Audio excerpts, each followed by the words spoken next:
This video is for the heated seats for a 2015 Ford Mustang. I don't have ventilated seats right now. I'm going to show you how to check that, and then we're going to see the possible fixes. We're going to turn the car on.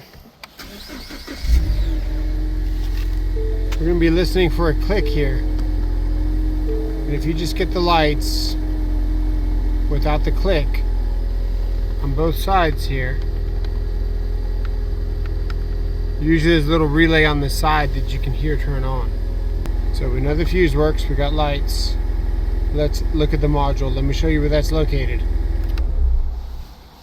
Underneath your seat on the passenger side, there's going to be some modules that are right there. This one right here is the one that we're going to be paying attention to. Look at that. Instant result showing a loose connection that's potentially going to set my car on fire. Hey, you know what we need? We need you to plug that. We need you to plug that back in. Okay.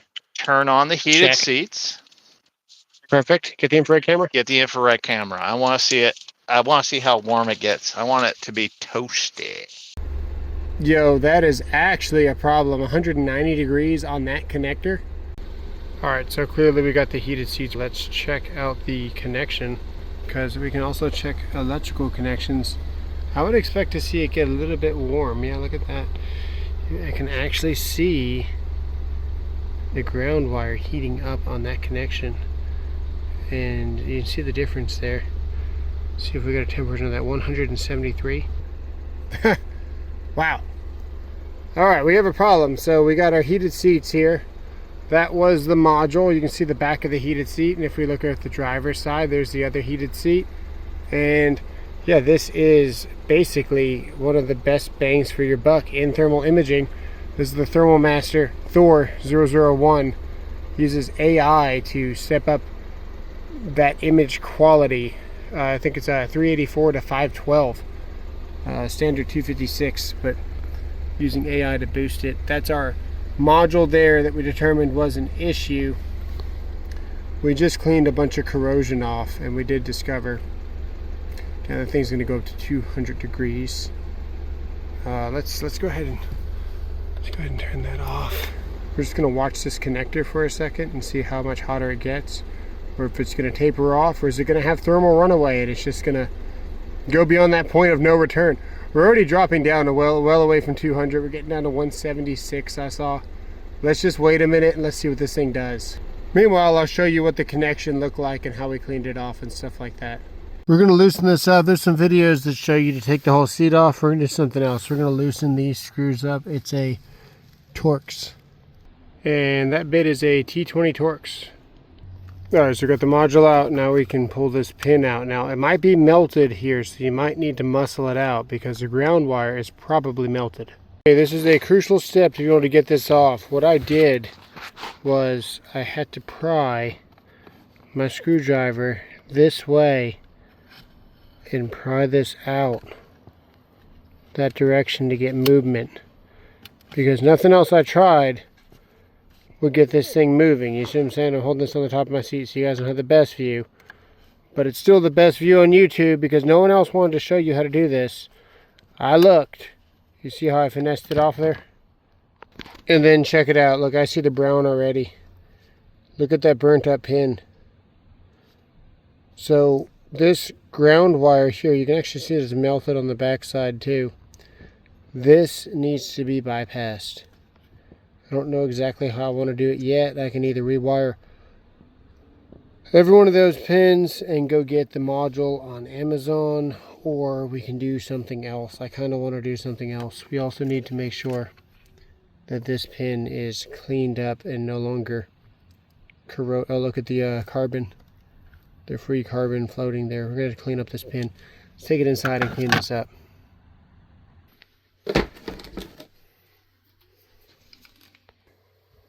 Alright, how are we going to get this open? Let's grab a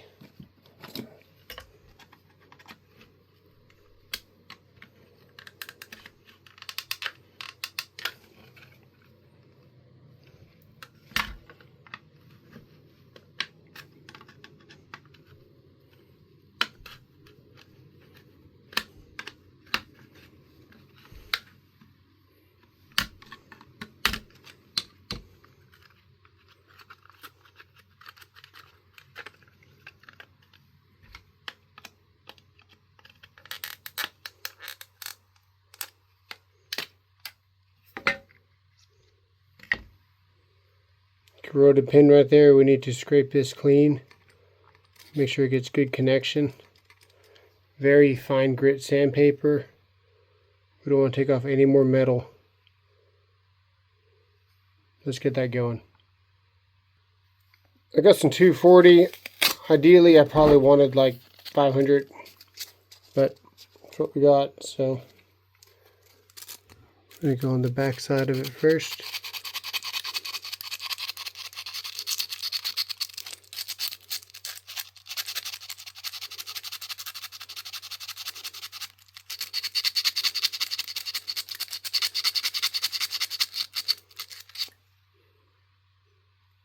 Looks a little bit better. We'll do a little bit better of a job too.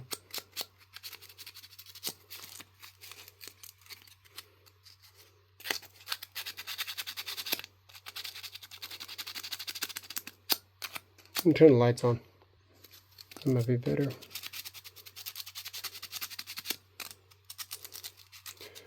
This is what we call oxidation, and it becomes no longer conductive. This stuff is really interesting. While I'm messing with this, I should show you something really interesting. Just in my findings of years of realization. If we want to go here to resistance, and this multimeter is not going to be the best for this. There's better multimeters. This is going to show continuity. But if we go in that black portion right there, and we go down here, you see we don't even get continuity. Isn't that crazy? Are we getting it?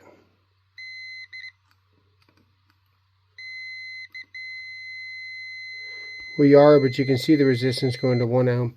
Let me get a better multimeter to show you guys what I'm talking about. Alright, check this out. We're going to read through our body. There we go. So we got it in the ohms scale. We go down here at the base of this and we go to the top. Should get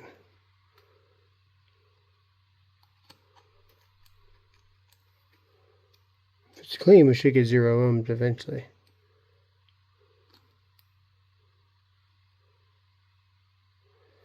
But if we go to the black portion up here, what do we get?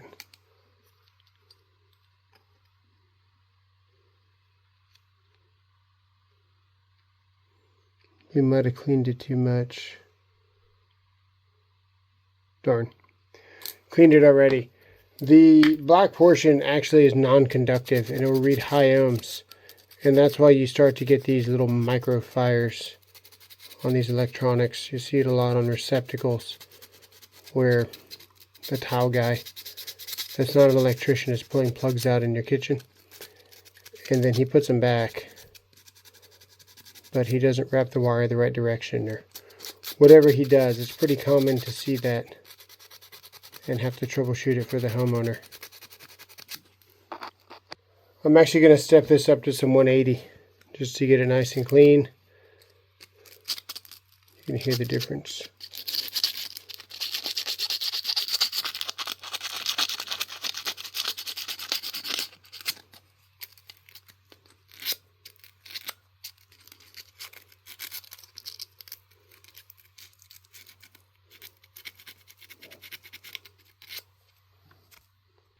And that might be about as clean as we are going to get it, because that just does not want to come off.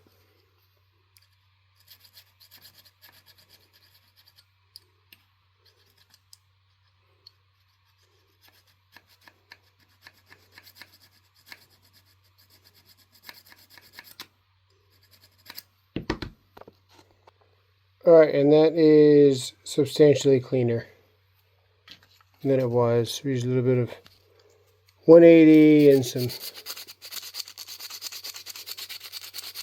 some 300 there. Put it back in the module.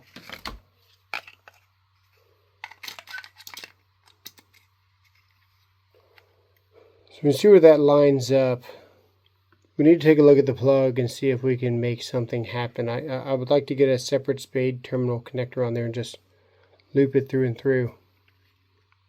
Or something. We need to look at that spade. Oh, you know what? You know why? No. This is a standalone box that does all the switching. The ground is Oh, actually here. Listen, hear that? yes. So, so this is the. You understand what I did there, right? Yes. Like, okay, I'm going to explain it though, so they understand it.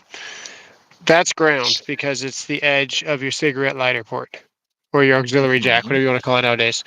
Um, I was going to the box, but the box is basically not got a ground reference unless this is plugged in. So I'm not going to be able to read ground to this. So then I was like, oh crap, it's obviously at the plug. And then there it is, because that's the ground that's burning up. But we're missing the ground here on this hole. What we're trying to verify is that these are the same pin out, that this is an actual ground wire. So what we did was we touched this pin to this pin, and we verified that each pin is touching each other, which would mean that they are both ground. And we verified that. But I really wanted to go a step further and make sure that this was connected to the chassis. But I can't do that without this pin plugged in. So what I'm going to do now, I'm going to make a jumper that goes from here to there. Okay. Okay. And then I'm going to go from this pin back to my cigarette lighter. And that's 100% going to tell me that this pin is connected here before I do any strange wiring on my own car. Make sense? Yes. Perfect. Let's do it. Okay. So this is what we're going to do. We're going to plug into the ground hole here. Okay. I like this now. Yes. We're going to plug onto this ground here. We know this one's ground already, so we're going to hear the beep. That's the hope right there, okay? Let's go. And what I'm going to do, I'm going to touch the wall of the cigarette lighter port to Oh, this well, prong thank you. here, You did a and we good get that job. beep. Can you hear the beep? Yes. Perfect. Okay, now we're going to go over to this prong here that has usually got nothing plugged on it, so I'm really nervous to find out what it is. But this will tell us if it's ground or not because it's directly connected to the chassis. And there you go. So 100%, 100%, this is an extra ground prong that Ford chose not to use. This is a blank. You can't see the silver in there, right? This is completely blank and does not have any wire going to it at all. See it right there? Mm-hmm. Missing. Yes. The new plug has two ground wires. So I'm looking at the new plug like, where the hell do I attach the ground wire? Well, it's already ground there. Yeah. So now we know how it all works. That right there. Apache, how you been? This is the module to plug into the thermostat, the heated seats, the ventilated Oh. seats, the USB on the dash, some of the climate control. This thing gets plugged in underneath the Mustang seat. Yes. And if we have time, I'll show you where mine is completely burnt up because I'm all right, Apache. it's just a bad design. So what they've added now is two grounds. So one of these ports should have two wires coming off of it, from what I understand. Thicker wire. Nothing's labeled, so God help us. We just got to cut and splice accordingly. Okay, we're gonna do this one wire at a time, taking our time. You see that shiny brown one right there? That's the Yes. ground that burned up. My leg is starting to not want to be a leg anymore. It always You're old wants as to be a fuck, so leg. I know you can resonate with that. But I can tell you right resonate now, with dude. that. Yeah, Yeah, my harmonic balancer's right on you, buddy. I knew it. I knew it. Weirdo. See, see, See, I'm not I happy use with this that. Wagos. I use this Wagos. Yeah, on a building, you can't use Legos if you're not in a building. Wagos are UL listed. Yes, but they have been listed and tested in a laboratory for certain applications only. Hmm. If it would say it, oh, ask AI. Let me What's ask up, AI. Deji? Yeah, go ahead. Let me ask that bitch what she thinks. Let me ask Yeah. Can I use her. Wagos on my heated seats and my Ford Mustang if I'm Hey replacing the Gemini, module? you bitch. Can I use Wagos on my car for automotive? While you can use Wago 221 lever nuts in a car, they are not recommended for permanent automotive use. Why it's risky? Vibration. Cars vibrate constantly, which can eventually loosen spring-based connections. Moisture/corrosion. Wagos are not waterproof. Exposure to humidity or salt will corrode the contacts. Safety. They are designed for stationary household wiring. In a vehicle, a loose connection can cause heat buildup or electrical fires. No, I agree. I agree. I agree. It said you could. This says not recommended. It said you could though. It said it's not recommended for But vehicle it said use. you could. It said they're not. Here- Wait, it Look, said you here's can. what Yeah, you do. you can use anything, dude. I could use band-aids. Here's what you do. You put a Wago on, and if you're really worried about it, duct tape or use a little black tape around it. You're good. You're good then, dude. You're good. Maybe. It said they are. He What did it does. say? I don't even know if I know Hey, how to repeat lock what you the just car. said to me about building wiring and Legos and not in cars. That's why you use the black tape, man. Sure thing. Could you unlock your phone first? Yeah, To do this, I need to check your personal I'm just saying, Shut up. your phone thinks you're a bitch. Yeah. Oh, let me ask it that. Building wiring is meant for stationary structures, much like building with Legos. It's designed for Stephen components that stay Hawking. in one place. Cars are dynamic environments where constant vibration, extreme temperature swings, and moisture can cause standard household connectors like Wagos to fail. To ensure a safe and permanent connection in a vehicle, you should use heat shrink crimp connectors or solder. Hey, do you think I'm a bitch? No, I don't. Oh, good. Okay. Just checking. Your phone's gay. It doesn't know you yet. It's just trying to stay on your good side so you don't throw it across the room. It knows me too well. That's why it knows you're a. I'm kind of hesitant too. It's like, no, I ain't saying you're a bitch. Yeah, it's like I really want to say yes, but there's a chance he could throw me across the room if I answer correctly. He said Crimps and solder, which is what I kind of wanted to do the whole time, but also I didn't really want to. We could solder this shit. We take the wire nuts off, solder it, and put the wire nuts back on. I don't know. Must be rice. I don't know. Can I use wire nuts in my car? It says walnuts. Jesus, help us. Yes, walnuts have several specialized automotive uses. Engine clean. Hey, you asshole! I said wire nuts. Wait. Who's cleaning their engine with walnuts? Never use wire nuts in a car. Loosen them, leading to Wagos No, for the win. say it ain't so. Wagos we're for about the win. We're about 8 wire nuts deep in this biatch. It's terrible. Wagos for the win, baby. Yes, It didn't say Wagos for the win. It said don't use those either. dude. I'm just saying. Oh my goodness. I'm just saying. If it says you can't use wire nuts, but you can use, though not recommended, but you can use Wagos. Wait, you're right. That means Wagos. Hey, which for the one win. is better to use in a car, wire nuts or Wagos? I mean, it already said never use wire nuts. Neither. For cars, never use wire nuts and avoid Wagos for permanent installations. Vehicles experience constant vibration and temperature swings that cause both to fail. Wire nuts are designed for solid. Okay, but if you were a insurance inspector and the car burnt down to the frame and you saw a wire nut or a Wago, which one are you more likely to deny the claim for? Neither one of them are going to make it through a car fire. An insurance inspector would likely deny the claim for both, but the wire nut is the smoking gun for negligence. Uh-oh. Can you check your wire nuts? Wire nuts, yeah, but not very easily with you guys watching. Oh, sorry. Let's see here. Don't ever watch the wire nuts. Wire nuts are cold as here. You see that? Nope. Okay, let me show you. Watch, I'm going to touch it. See right there? Now watch. You see it?